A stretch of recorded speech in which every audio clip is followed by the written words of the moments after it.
샬롬. 2022년 7월 셋째 주 묵상과 나눔이 있는 가정입니다. 오늘도 가정에서 예배를 드리며 가정을 성전으로 세워나가시는 우리 성도님들의 가정을 주님의 이름으로 축복합니다. 우리 다 함께 사도신경 하심으로 예배를 시작하겠습니다. 나는 전능하신 아버지 하나님, 천지의 창조주를 믿습니다. 나는 그의 유일하신 아들, 우리 주 예수 그리스도를 믿습니다. 그는 성령으로 잉태되어 동정녀 마리아에게서 나시고 본디오 빌라도에게 고난을 받아 십자가에 못 박혀 죽으시고 장사된 지 사흘 만에 죽은 자 가운데서 다시 살아나셨으며 하늘에 오르시어 전능하신 아버지 하나님 우편에 앉아 계시다가 거기로부터 살아있는 자와 죽은 자를 심판하러 오십니다. 나는 성령을 믿으며 거룩한 공교회와 성도의 교제와 죄를 용서받는 것과 몸의 부활과 영생을 믿습니다. 아멘. 다 함께 찬송가 324장 1절과 2절 그리고 4절 함께 부르시도록 하겠습니다.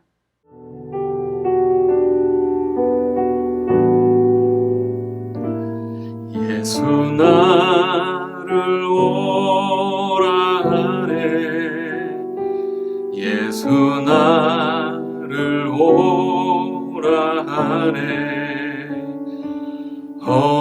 어디든지 주를 따라 주와 같이 가려네 주의 인도하심 따라 주의 인도하심 따라 어디든지 주를 따라 주와 같이 가려네 겟세마네 동산까지 주와 함께 가려 하네 피땀 흘린 동산까지 주와 함께 가려네 주의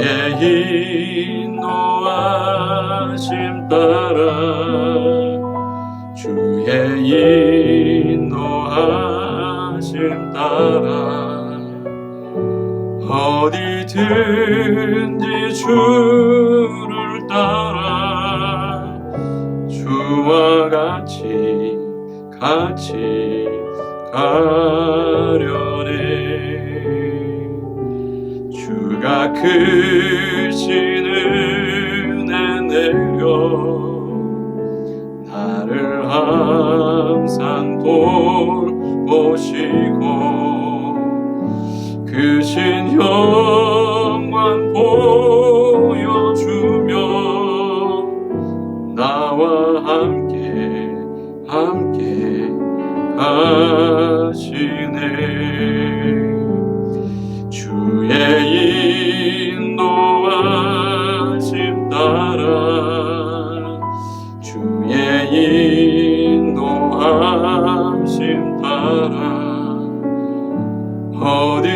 어디든지 주를 따라 주와 같이 가려네 7월 셋째 주 우리 가정해 주시는 하나님의 말씀은 신약성경 누가복음 5장 1절에서 11절 말씀입니다. 누가복음 5장 1절에서 11절까지의 말씀을 제가 봉독하겠습니다. 무리가 몰려와서 하나님의 말씀을 들을새 예수는 게네사렛 호숫가에 서서 호숫가에 배 두 척이 있는 것을 보시니 어부들은 배에서 나와서 그물을 씻는지라 예수께서 한 배에 오르시니 그 배는 시몬의 배라 육지에서 조금 떼기를 청하시고 앉으사 배에서 무리를 가르치시더니 말씀을 마치시고 시몬에게 이르시되 깊은 데로 가서 그물을 내려 고기를 잡으라. 시몬이 대답하여 이르되 선생님, 우리들이 밤이 새도록 수고하였으되 잡은 것이 없지만은 말씀에 의지하여 내가 그물을 내리리이다 하고, 그렇게 하니 고기를 잡은 것이 심히 많아 그물이 찢어지는지라. 이에 다른 배에 있는 동무들에게 손짓하여 와서 도와달라 하니 그들이 와서 2배의 채움에 잠기게 되었더라. 시몬 베드로가 이를 보고 예수의 무릎 아래 엎드려 이르되 주여, 나를 떠나소서, 나는 죄인으로소이다 하니, 이는 자기 및 자기와 함께 있는 모든 사람이 고기 잡힌 것으로 말미암아 놀라고 세베대의 아들로서 시몬의 동업자인 야고보와 요한도 놀랐습니다. 예수께서 시몬에게 이르시되 무서워하지 말라. 이제후로는 내가 사람을 취하리라 하시니 그들이 배들을 육지에 대고 모든 것을 버려두고 예수를 따르니라. 아멘. 오늘은 누가복음 5장 1절에서 11절 말씀을 통해서 모든 것을 버리게 하시는 예수님이라는 제목의 말씀을 함께 묵상하고 나누기를 원합니다. 오늘 본문에 보면은 예수님은 게네사르 호숫가에 있는 시몬 베드로의 배에 올라타셨습니다. 그때 베드로가 무슨 일을 하고 있었냐면 밤새도록 물고기를 한 마리도 잡지 못해서 지친 몸과 실망한 마음으로 그물을 씻고 있었습니다. 근데 몸도 힘들고 또 지쳤지만 무엇보다도 마음이 힘들고 절망스러웠던 것이죠. 그런 베드로의 빈 배에, 아무것도 잡지 못한 그 빈 배에 갑자기 예수님이 찾아오시더니 그 배에 올라타셨습니다. 왜 하필 주님은 빈 배를 찾아오셨을까요? 물고기를 잡으러 나가기 전에 오셔서 축복기도 해주신 것도 아닙니다. 물고기 많이 잡았을 때 오셔서 축하하면서 격려해 주신 것도 아닙니다. 죽을 힘을 다해 노력해도 되는 것이 하나도 없을 때, 내 인생은 왜 이렇게 힘들까 한탄하며 절망할 때, 빈배일 때 주님이 찾아오셨다는 것이죠. 왜냐하면 우리는 빈배가 되어서야 비로소 나의 연약함을 깨닫게 되고 주님의 은혜를 필요로 하기 때문입니다. 우리는 빈배가 되고 나서야 비로소 나를 찾아오신 주님을 만날 수 있는 가난한 마음, 열린 마음이 된다는 것이죠. 우리 인생에도 빈배를 경험할 때가 많지 않습니까? 죽을 힘을 다해 애를 써도 아무것도 손에 쥔 것이 없을 때, 도무지 문제가 해결되지 않는 빈배와 같은 그런 순간들을 경험할 때가 있습니다. 우리는 그 내 인생의 빈배를 보면서 베드로처럼 지치고 또 절망할 때가, 상심할 때가 많이 있습니다. 그런데 바로 그때가 주님이 내 인생의 빈배에 올라타시는 은혜의 때라는 것입니다. 그때가 바로 주님을 만날 기회라는 것이죠. 빈배일 때, 그때가 바로 주님을 바라볼 때라는 것입니다. 그때 예수님이 빈배에 오르셨습니다. 그리고 베드로에게 깊은 데로 가서 그물을 내리라고 말씀하십니다. 베드로는 그물을 내릴 힘도 없습니다. 뭔가 자신의 힘으로 이제는 더 이상 노력할 힘도 없고 아무런 희망도 남아있지 않는 그때인데, 예수님이 말씀하시니까 그냥 말씀에 의지해서 순종하는 것이죠. 그 말씀에 순종했더니 그물이 찢어질 정도로 고기가 잡히는 놀라운 기적이 나타났습니다. 그때 베드로는 깜짝 놀란 것이죠. 베드로가 놀란 것은 빈배가 만선이 돼서 놀란 것이 아닙니다. 예수님 때문에 놀랐다는 것이죠. 지금 베드로의 눈에는 엄청나게 많이 잡힌 물고기 2배에 가득 채워진 만선이 된 그 기적을 보고 놀란 것이 아니라 지금 베드로의 눈에는 예수님만 보이게 된다는 것입니다. 그 예수님을 바라보면서 예수님이 바로 온 세상을 심판하실 수도 구원하실 수도 있는 그리스도이심을 깨닫게 되었다는 것이죠. 지금 자신 앞에 서 있는 예수님이 그제야 보이기 시작한 것입니다. 예수님을 만나게 되니까 내 죄가 보이게 되는 것이죠. 그 거룩하신 예수님 앞에 베드로는 내가 서 있는 것조차도 두렵고 떨리는 것입니다. 그래서 베드로가 뭐라고 고백합니까? 주여 나를 떠나소서 나는 죄인입니다.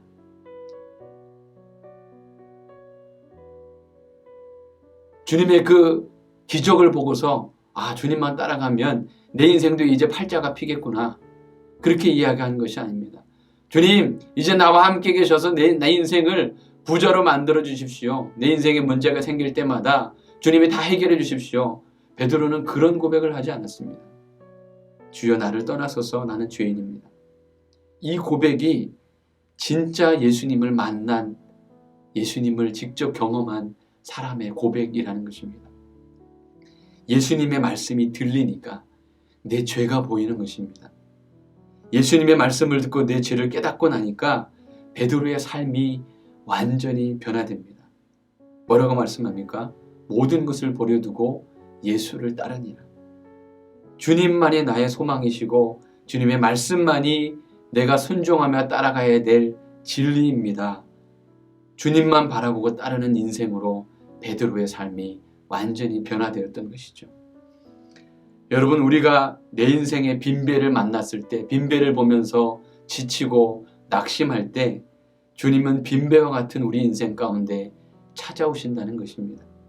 그리고 빈배와 같은 우리의 인생을 만선의 축복으로 변화시키실 때가 있습니다. 내 힘으로 어찌하지 못하는 문제를 주님께서 해결해 주시는 은혜를 경험할 때가 있죠.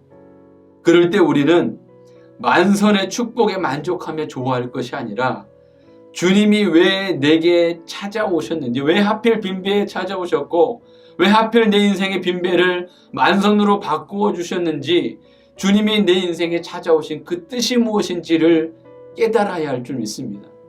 주님의 말씀에 귀를 기울여야 된다는 것이죠. 물고기를 보고 좋아할 것이 아니라, 만선으로 변화된 내 인생을 보고 만족할 것이 아니라 그제야 진짜 주님의 말씀에 귀를 기울여야 된다는 것입니다. 주님의 말씀 앞에 내 죄를 보고 나를 죄에서 구원하셔서 거룩한 삶으로 부르시는, 거룩한 사명으로 부르시는 주님의 말씀 앞에 우리가 믿음으로 응답하는 그런 삶으로 우리 인생이 나아가야 될 줄 믿습니다. 우리 적용 질문 한번 드려보겠습니다. 주님이 내 삶의 빈배에 내 힘으로 해결할 수 없는 문제에 찾아오셔서 만선으로 문제 해결로 바꾸어 주신 적이 여러분 있으십니까? 그때 나는 만선으로 문제 해결된 것으로 만족했습니까? 아니면 그 만선의 역사를 보면서 주님의 은혜를 경험하면서 내 죄를 회개하고 주님을 따르는 삶으로 내 인생이 변화됐습니까? 여러분 한번 적용해 보시길 바랍니다. 제가 적용 질문을 생각하면서 돌아봤을 때 저는 참 교만한 사람인 것 같습니다. 평소에 제 입으로는 이렇게 고백합니다. 나는 주님의 은혜가 아니면 살 수 없는 연약한 사람입니다. 그렇게 고백은 하지만 그것이 때로는 형식적인 고백이 될 때가 참 많습니다. 일상에서 주님의 그 은혜를 그렇게 간절하게 구하지 않고 대부분 보면은 그냥 내 힘으로 일단 해봅니다. 지식과 경험에 의지해서 문제를 해결하려고 할 때가 참 많습니다. 목회를 하면서 이제 성경을 연구하고 말씀을 준비해야 될 때가 많은데 그때 내가 어떻게 하고 있는지를 이렇게 돌아보게 되니까 기도하죠. 기도를 해도 형식적으로 잠깐 하고 나서는 이제 막 성경 찾아보고 주석 찾아보고 이제 글을 작성하는데 내가 이게 논리적으로 말이 맞나 앞뒤가 맞나 그거 다듬는 일에 열심을 다합니다. 그 말씀을 준비하는 시간 가운데 그렇게 간절한 마음으로 주님을 찾지 않는 것이죠. 그냥 경험했던 데 내가 배운 대로 지식에 의지해서 그렇게 감당할 때가 많다는 것이죠. 뭐 잘 됩니다. 평소에 그럭저럭 물고기가 잘 잡혔던 것처럼 별 문제 없이 사역을 잘 감당합니다. 근데 어느 순간 빈배를 경험할 때가 있다는 것이죠. 정말 머릿속이 텅 빈 것처럼 아무 생각도 나지 않아서 아무것도 할 수 없는 무기력함을 경험할 때가 종종 찾아오게 되는 것입니다. 그야말로 빈배라는 거죠. 밤새도록 말씀 붙들고 씨름했는데 아무 생각이 나지 않습니다. 아무리 책을 뒤져봐도 아무리 성경을 붙들고 씨름을 해도 아무리 주석을 뒤져보고 다른 목사님 설교를 막 찾아봐도 아무 생각이 나지 않고 무기력함을 경험할 때가 있습니다. 그제야 주님이 보이는 겁니다. 내 곁에 그전에도 어젯밤에 씨름할 때도 항상 내 곁에 계셨던 주님이 그제야 보이기 시작하는 거예요. 빈배인 내 인생에 올라타신 주님이 그때야 느껴지는 겁니다. 내가 얼마나 교만하고 무지한 존재인지를 그제서야 빈배가 된 나를 찾아오신 주님이 느껴지고 나서야 깨닫고 인정하고 정말로 눈물로 회개하면서 하나님의 은혜를 구할 때가 종종 있습니다. 그럴 때 주님께서 마음을 위로해 주시고 변함없으신 나는 주님을 잊었지만 주님은 나를 잊고 계시지 않음을 깨닫게 하시고 그 변함없는 사랑을 경험하게 하시는데 그게 그 얼마나 은혜가 되는지 그 은혜에 힘입어서 다시 내가 영적으로 회복이 되고 말씀을 준비하고 사명을 감당할 때가 종종 있었습니다. 여러분도 적용 질문을 한번 묵상해 보시고 적용한 것을 가족들과 함께 서로 나눠 보시기를 바랍니다.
이제 다 같이 우리 가정을 위한 기도문을 읽으며 하나님께 기도하겠습니다. 살아계신 하나님, 하나님의 사랑으로 우리의 믿음의 가정을 세우게 하시니 감사합니다. 우리 가정이 하나님 보시기에 아름답고 거룩한 가정이 되게 하시고 세상 속에서도 빛과 소금의 역할을 감당하는 가정이 되게 하옵소서. 또한 우리의 삶이 선교적 삶이 되어서 하나님을 드러내는 가정이 되게 하시고 우리 가정을 통해서 그리스도의 복음과 하나님의 축복을 흘려보내는 가정이 되게 하옵소서.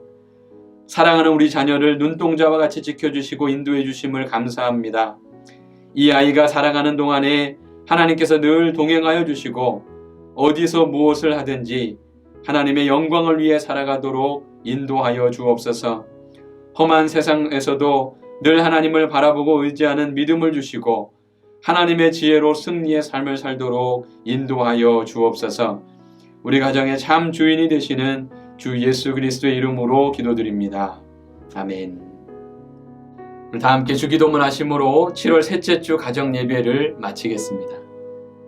하늘에 계신 우리 아버지, 아버지의 이름을 거룩하게 하시며 아버지의 나라가 오게 하시며 아버지의 뜻이 하늘에서와 같이 땅에서도 이루어지게 하소서. 오늘 우리에게 일용할 양식을 주시고 우리가 우리에게 잘못한 사람을 용서하여 준 것 같이 우리의 죄를 용서하여 주시고 우리를 시험에 빠지지 않게 하시고 악에서 구하소서. 나라와 권능과 영광이 영원히 아버지의 것입니다. 아멘.